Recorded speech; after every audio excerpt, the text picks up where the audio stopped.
Hello, dragii mei! Mă bâlbâi! Hello, dragii mei! Bine ați venit în grădina cu idei. Sunt Monica și vreau să vă spun că am intrat pe ultima 100 de metri și anume ne pregătim pentru plecarea în România. Dar mă bâlbâi! De ce tot mă bâlbâi? Că nu înțeleg! Hello, dragii mei! Bine ați venit în grădina cu idei. Sunt Monica și iată ne... Vrei, parcă-ți bătut în cap pe cuvântul meu. Deci, dar știa că doar n-am nimic important de spus decât cum mă pregătesc pentru plecarea în România. Asta ar fi problema. Dar nu trebuie să fie așa. Mă aranjez frumos și acum cu tupeu pornesc să vă explic cum plec eu în România. Ai înțeles? Moni, ai înțeles? Da? Ok. Hello, dragii mei, bine ați venit în grădina cu idei. Sunt Monica și vreau să vă spun că mă pregătesc intens pentru plecarea. Nu, opresc și o iau de la capăt. Tura asta, dacă greșesc, așa nu mai filmez nimica. Dă-l încolo de filmul, să mai fac nimica. Deci, închid și o iau de la capăt.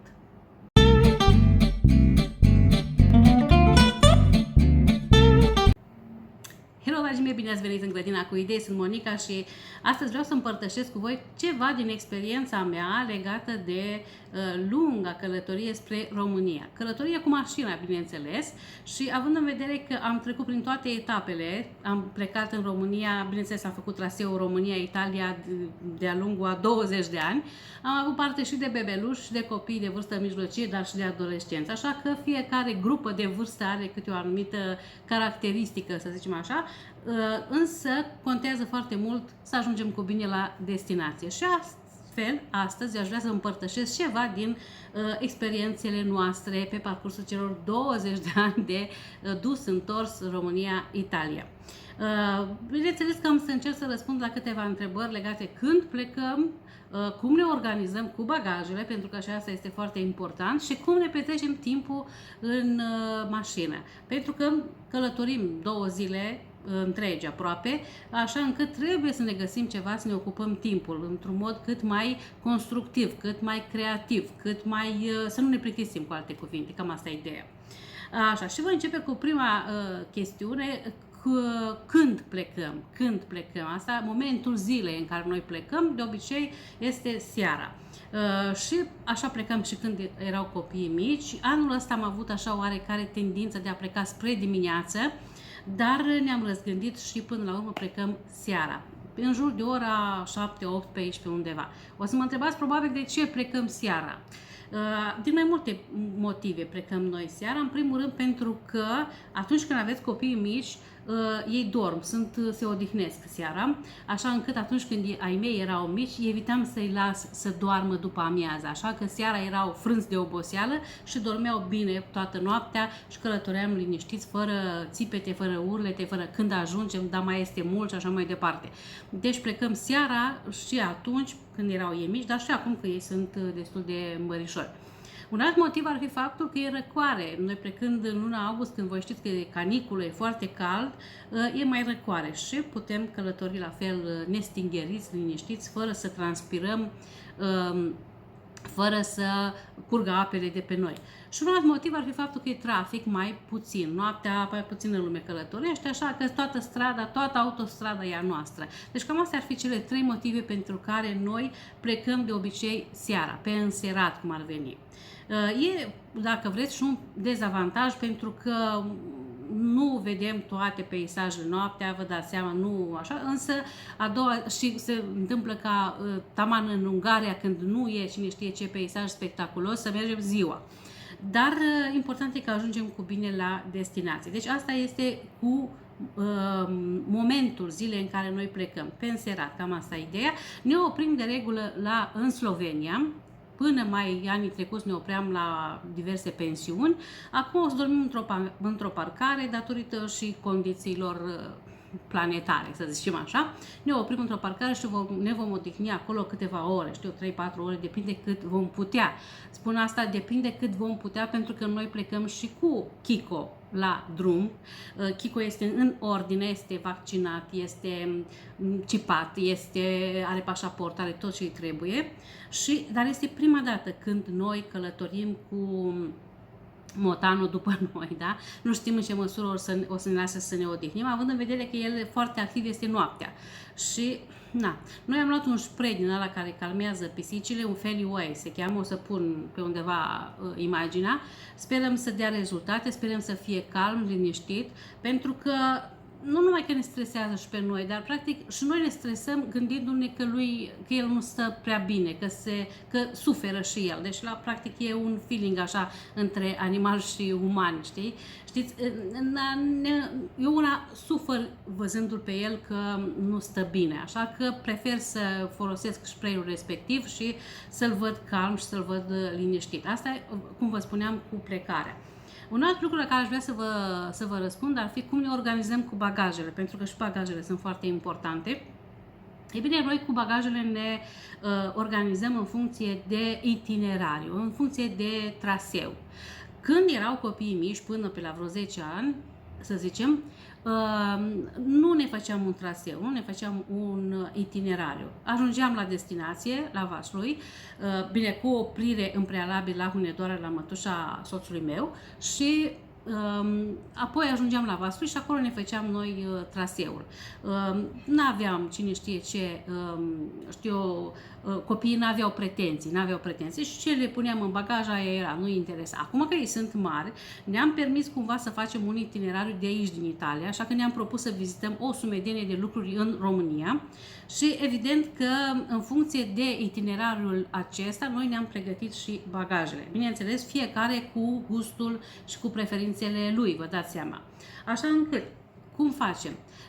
Plecăm seara evident noaptea noi nu o să ne trebuiască nimic, o să fie întuneric, o să ne odihnim. Spre dimineață o să facem micul dejun. La micul dejun am pregătit deja mâncarea pentru micul dejun, ouă roșii, avem, nu ouă roșii, ouă roșii ca legume, niște pâine cu unt, cu, brânză, ce se consumă la micul dejun și nu voi uita cafeaua, evident, pentru că într-un an îmi aduc aminte că am uitat cafeaua acasă și a fost un dezastru. Așa încât tura asta, prima dată și prima dată în bagaj, o voi pune cafeaua. Am luat cafea cu cafeină pentru soțul meu și decafeinată pentru mine. Eu tot fac așa pentru că la noi este foarte cald, am un ventilator aici, dar totuși e umiditate foarte mare. Așa. Urmează prânzul. Pentru prânz am luat tot așa niște conserve din astea care se fac rapid.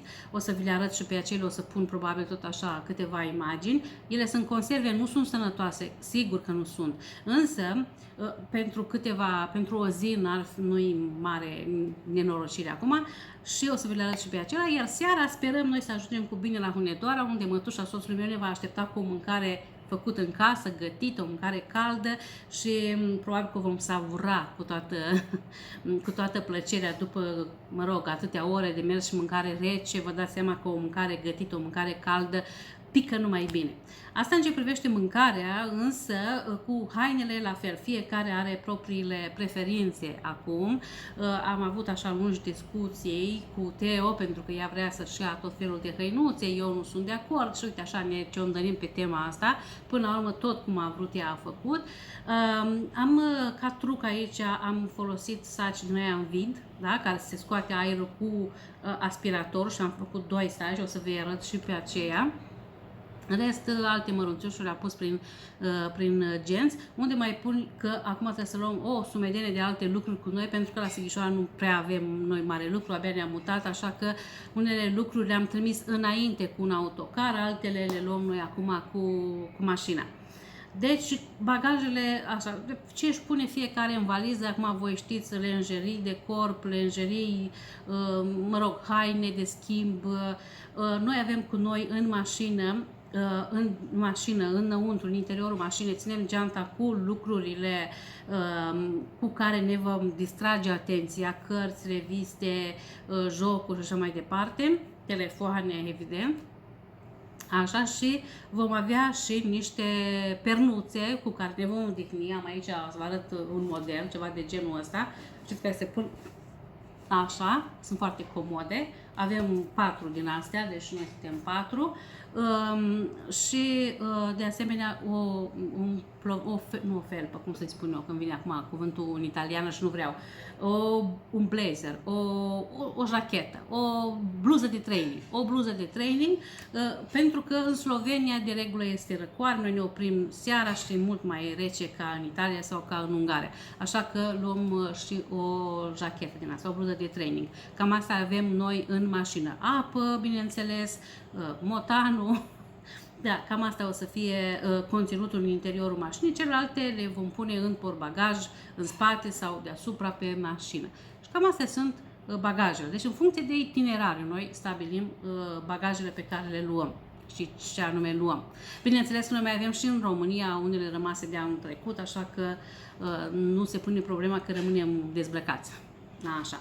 În ce privește modul în care noi ne petrecem timpul în mașină, este foarte important. Vreau să vă spun că călătoria asta lungă până în România ne ajută pe noi ca părinți să-i cunoaștem mai bine pe copii și copiii să ne cunoască mai bine pe noi, pentru că avem foarte mult timp la dispoziție de dezbătut diverse subiecte, diverse teme. Vorbim, acum ei sunt adolescenți, au un orizont mult mai larg și atunci putem vorbi mult mai multe lucruri. Când erau mai mici, lucrurile erau un pic mai reținute, mai limitate, să zicem așa.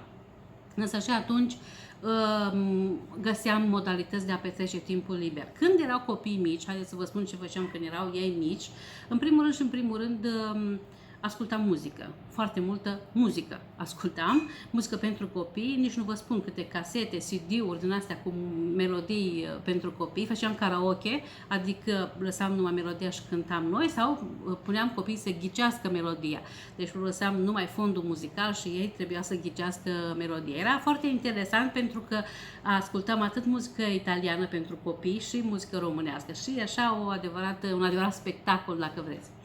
Ar mai fi un alt lucru de citit, însă nu știu câți dintre voi, câți copii sau voi ca adulți reușiți să citiți în timp ce mașina merge, rulează pe stradă. Dacă puteți face treaba asta, puteți să citiți copiilor o cărticică, o poveste sau să cumpărați la fel CD-uri cu povești. Și puneți CD-ul sau puneți, caseta ce aveți voi, ascultați povești și atunci copiii se liniștesc. Un alt lucru că atunci când copiii sunt mici sunt jucăriile, jucăriile noi. E bineînțeles că fiecare copil are jucăriile lui preferate pe care se joacă cu ele acasă. E bine să le aveți și pe alea la îndemână, nu pe toate, câteva, dar o jucărie nouă pe care el n-a mai văzut-o. Pentru că așa îi distrageți atenția pe măcar, o oră, două, el va fi ocupat cu noua jucărie. Jocuri de cărți, iarăși puteți juca jocuri de cărți, cum ar veni Macaua, Păcăliți, știi că sunt o mulțime de astfel de jocuri, război, mai jucam noi, așa, și bineînțeles telefonul fără fir, fazan sau cine vede mai multe mașini de culoare roșie sau mai multe mașini de culoare neagră sau, cine poate să stea fără să scoată un sunet cel mai mult la câștigă și, puteți da un premiu, atunci o ciocolată sau ceva așa, ca să îl faceți ca să aibă bucuria de a câștiga ceva la o adică. Asta când ei sunt mici. Când ei sunt mari, lucrurile se complică puțin mai mult, pentru că merge pe aceleași principii. Citim. La fel, cine poate să citească perfect, poate să citească, să studieze sau, de exemplu, Teodora aștia ceva să facă niște teme, pentru că mai are teme pentru vacanță, Adrian la fel.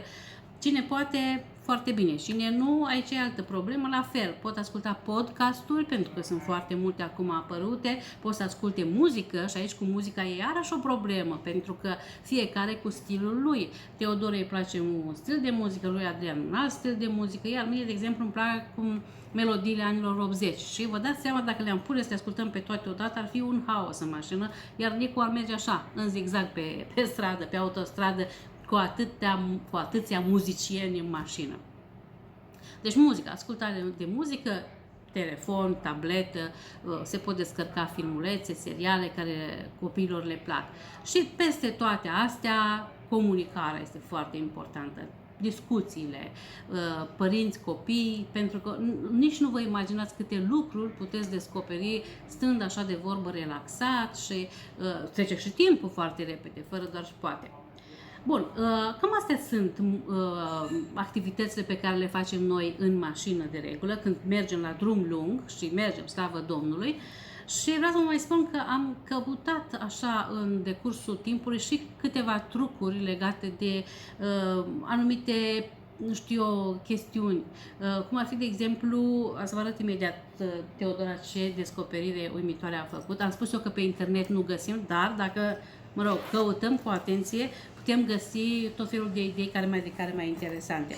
Teodora a descoperit, ea iubește foarte mult bijuteriile, foarte mult cercei în special, brățările, lănțișoarele, și a descoperit o modalitate foarte interesantă de a-și lua cercei, deci cercei așa, prinși pe un nasture din asta, nasture cu două găuri.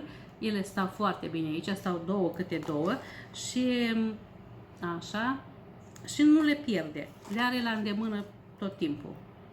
Ăștia sunt cercelușii ei, mă rog, așa le are pe toate puse pe năsturaș și le ține toate la un loc, așa că nu le pierde, le are așa puse aici. De asemenea, era o chestie foarte comică, foarte interesantă și chiar vorbeam și cu Teodora. Tot așa am văzut, știți că în Ungaria, în Slovenia și în Italia găsesc autogriluri, adică restaurante din astea unde poți să te duci la toaletă, poți să mănânci ceva, poți să bei o cafea, să te odihnești cumva.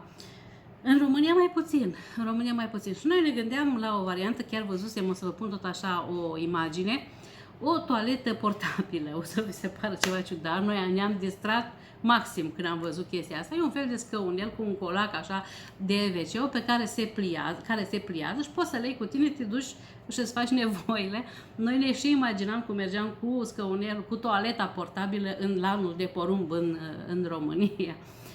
Da, așa. Și un milimetru a durat să nu facem și noi comandă. Deci am fi vrut să comandăm și noi pe Amazon, am văzut treaba asta, dar apoi ne-am gândit, am spus, domnule, la urma urmei nu e cine știe ce, putem să ne ducem fără scăunel în lanul de porumb. Da, și sunt tot felul de alte idei pe care, bineînțeles, dacă le căutați o să le găsiți și o să vă ușureze foarte mult toată treaba asta cu plecatul. Pentru că în ziua de astăzi oamenii preferă să călătorească cu mașină, noi, nu zic oamenii, nu generalizez, noi preferăm să mergem cu mașina în condițiile actuale care sunt, mi se pare mult mai lejer și mult mai comod. Mergi când vrei, cum vrei, te oprești când vrei, deci nu, asta că e cam obositor, deci cam asta ar fi problema, că e cam obositor, dar satisfacție maximă când ajungem cu bine la destinație.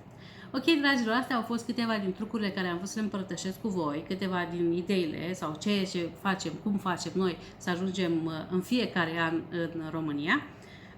Vreau să vă spun că noi duminică vom fi în zona Hunedoarei, probabil, duminică pe 1, vom fi în zona Hunedoarei, Castelul Huneazilor sau Corvinilor și vom vrea să vizităm și grădina aristocrată sau ceva de genul de la Bampotoc. Grădina aia frumoasă de la Bampotoc, am auzit că e superb acolo, cineva mi-a recomandat-o și o să mergem să vizităm. Probabil duminică acolo vom fi, la Hunedoara, în zona pe care v-am precizat-o. Și apoi duminică seara vom ajunge la Sighișoara. Duminică seara vom ajunge acolo și sper eu să putem filma în fiecare zi. Mi-am propus să filmez în fiecare zi toate aventurile noastre, pe unde mergem, ce facem.